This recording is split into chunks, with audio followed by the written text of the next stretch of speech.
Hi, this is Garvey Campbell and you are watching Carnival 24. And in our last interview, we spoke with Richard Seale, the owner and master distiller of Foursquare rum in Barbados. Within that video, we discussed how rum is produced, why Caribbean rum needs to be protected, and geographical indication. The export of rum is one of the exports that the Caribbean is known for, a region which many also say is the most tourism-dependent region in the world. But we wanted to dig a little bit deeper into the Caribbean in the area of trade, as it enables countries to obtain the things it doesn't have and to export the things that it does have in order to improve the economy, maintain living standards, and create new opportunities. And as a result, it's extremely important for development and regional integration in many countries in the global south. In addition to this, Brexit, the new African Free Trade Area, and tariff wars between America and China have made trade an increasingly hot topic that governments are paying more attention to. So in order to discuss this, we invited 𝗚𝐿𝐶𝐓 𝐿𝐶, a trade and development consultant based in Barbados and with a great deal of knowledge on regional and international trade in the Caribbean.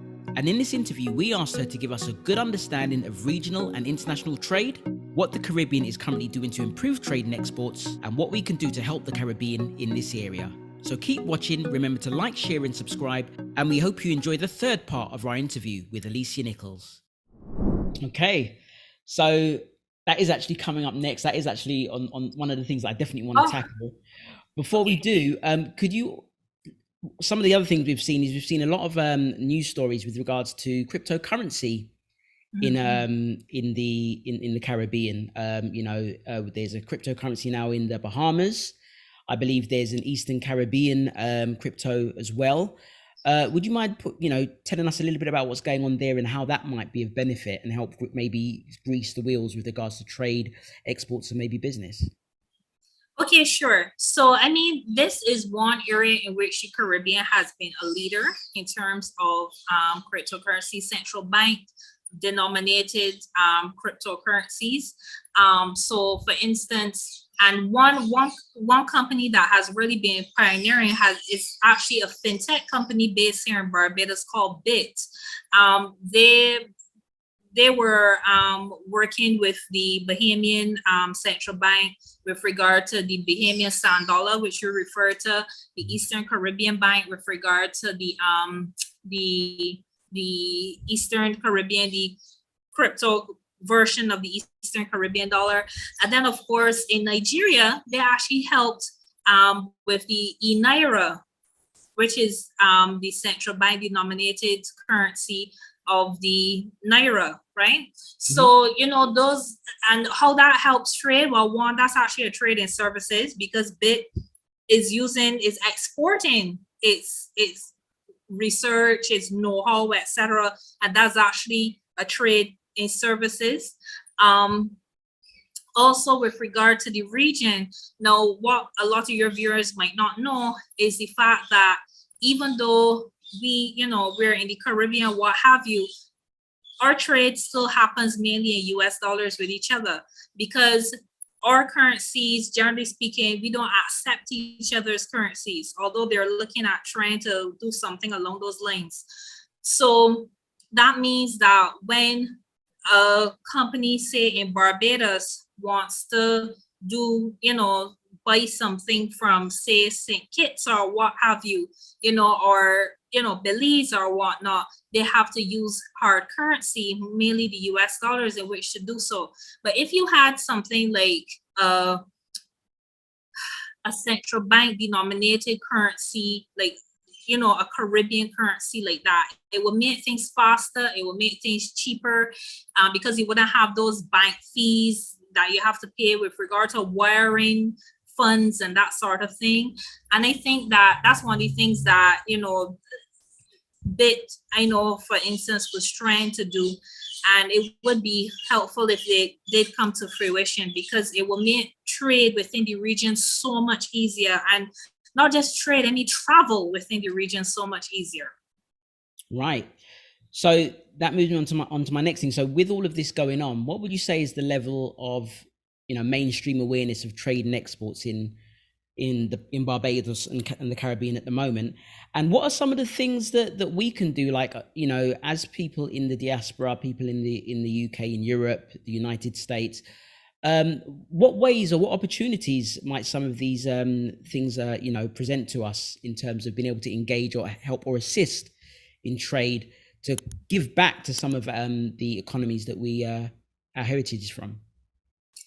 Okay, so the first thing with regard to awareness, I think most people know that we do, we trade, we engage in trade, because naturally we don't manufacture most of the things that we use.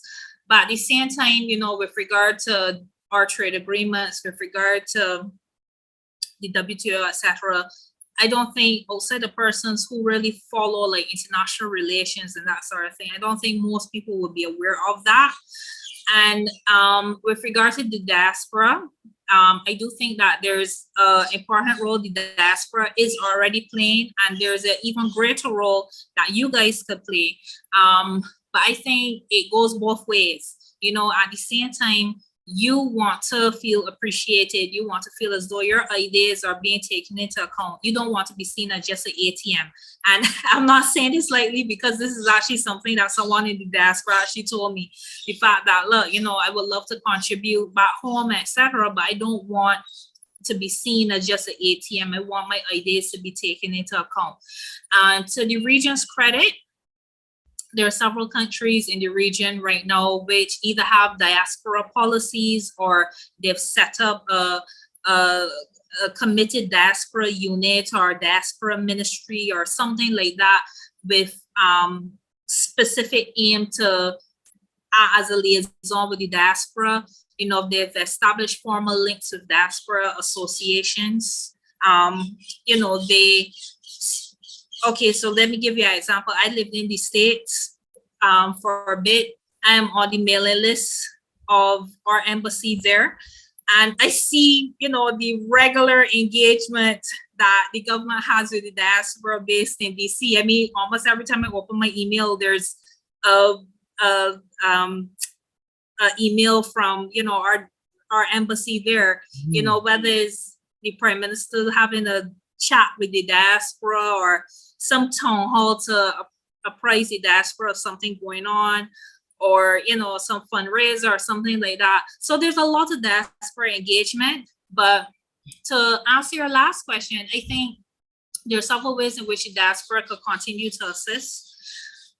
Obviously, remittances we know, but remittances aren't the only thing. I think a lot of the value with the diaspora comes in terms of your know-how, your skills, your network, I think the ways in which you could contribute your soft power, as I call it.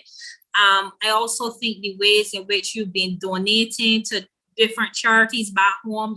I'm involved with a charity here, and I know that the diaspora has been very pivotal to that charity.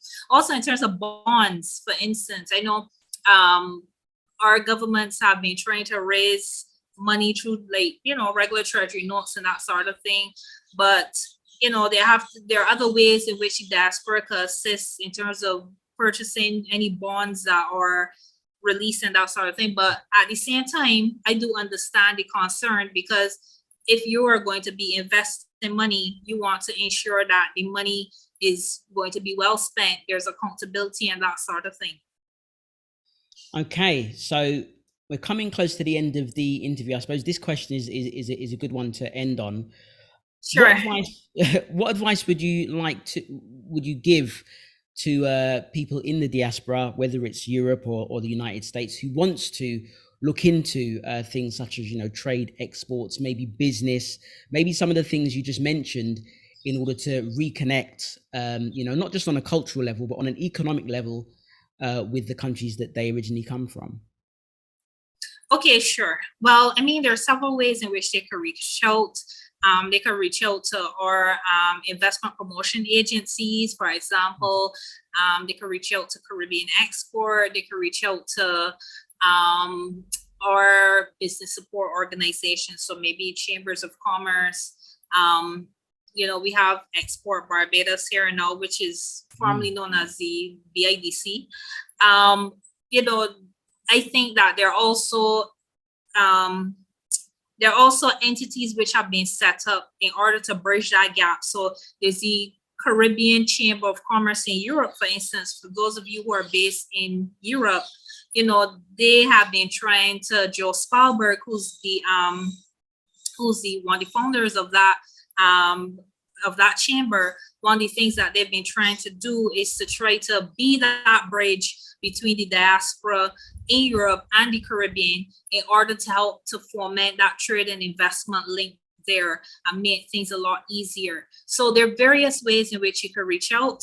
And, you know, we appreciate any assistance that you can give.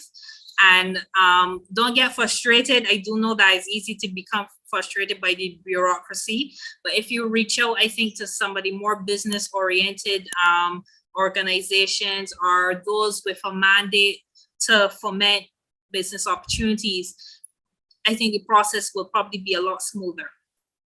Awesome. Okay, so before we go, are there any other messages you think you know, people watching this might want to know, or you think they should be aware of? Okay, sure. I think one of the things is maybe if you can tune in a bit more to like Caribbean news, because as you rightly said, Garvey, a lot of Caribbean news isn't really brought over on the mainstream. And when it is brought over, it's not always in the best light. So maybe those of you who are interested, try to follow like more Caribbean-based news outlets. You know, there's also keep in contact with your embassies based there. Keep in contact with, you know, your network, because some people in your network might actually be already trading or may already be doing work with the region. So try to find alternative sources of information. Awesome.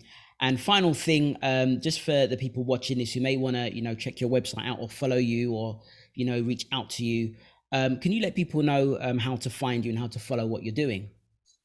Oh, okay. Thank you so much, Garvey, for that. So my website is CaribbeanTradeLaw.com, and you can follow me on Twitter at 𝗵𝐶 Law. That's 𝐿ICYLAW. And you can also add me on LinkedIn, Alicia Nichols. What I try to do is try to provide information that would be useful dealing with trade, but from a Caribbean perspective and from a layman, well, not layman because I'm not layman, but you get what I mean, for a layman to understand. Awesome. All right, we'll leave it there. Thank you for your time, Alicia. It has definitely been enlightening, and I've picked up quite a few things that I didn't actually know before this interview. So thanks for that. For everyone watching, if you have any messages, anything like that, put it in the comments section. We hope you found this enlightening too. And just make sure, you know, check out what Alicia's doing. Her website is awesome. It's got lots of fantastic info there if you've got any information with regards to trade and exports in the Caribbean. And this is Garvey Campbell with Alicia Nichols, and you have been watching Carnival Network. And just to add, Alicia, we'll definitely need you back sometime, yeah? I look forward to it. I love this initiative, as I told you, so I'm happy to come back again. Awesome. Thanks a lot. This is Garvey Campbell, and you have been watching Carnival Network.